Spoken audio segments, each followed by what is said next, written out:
This is my note card.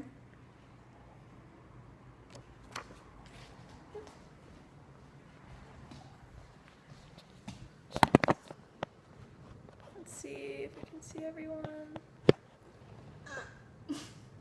Right? Mm-hmm. Well, Beth has a student. Let's. Okay.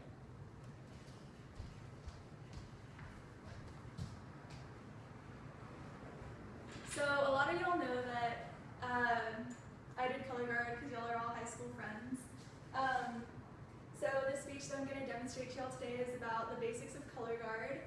So color guard is like the visual aid to the band, and it's usually during marching season. So we usually perform with the band outside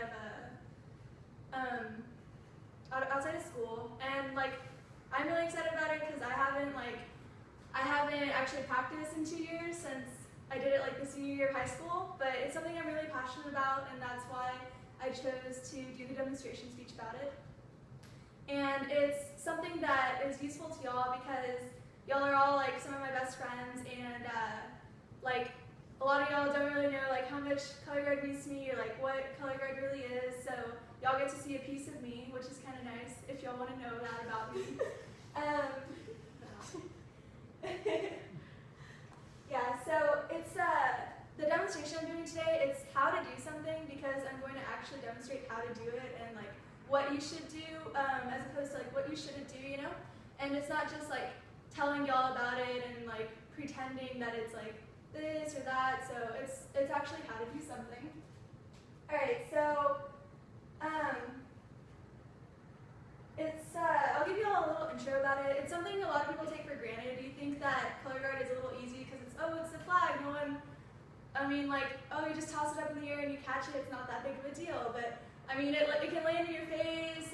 It can you know like damage your wrist or stuff like that. So it's kind of a dangerous sport, but it's a really cool thing to participate in, and I really miss it. So I'll start explaining how to do some stuff. The first thing to do is a drop spin. That's kind of the most basic thing that you can do in color guard.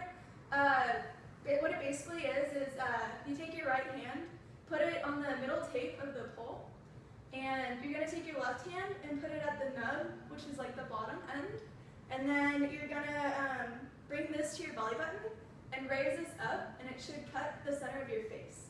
So usually do this, and you stand in a second position with your feet turned out. So it's basically like your heels are in line with your hips, and it's a good steady position. It can, it can, you know, look fierce. You can stand in this for a while if you have to.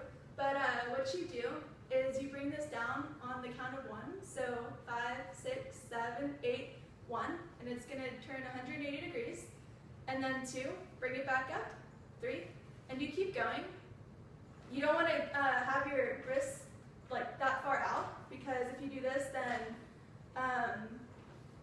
you're using more of your arms. You bring it up and down more. So after about 500 of these, like your arms are going to really hurt, and as opposed to like someone that's doing it right, and they can do like onto 1,000 if they really want to.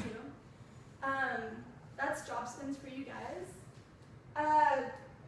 How to store a flag once you're done with it. Usually you'll roll it up, so you'll bring it close to you and you'll just roll it, and you're going to make it look pretty and presentable. You don't want it to really have like much going out of it. You don't want it to be too sloppy. If you do it really rushed, like I guess like this, it doesn't look as appealing, which is kind of the wrong way to do it, but before was the right way. One simple toss that you learn pretty early is the prayer toss, and it's the easiest toss. So you stand with basically the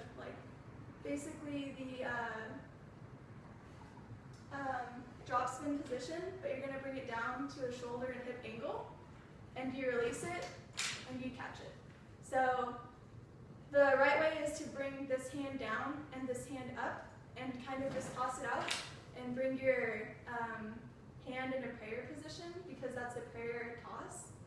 And the wrong way to do it is bringing this up or bringing this up or anything putting too much force on it, because this is an easy toss, so you don't put too much force. You just kind of just toss it out of your hand. If you don't, then it can go really fast. It can just drop to the ground, and it doesn't look that pretty.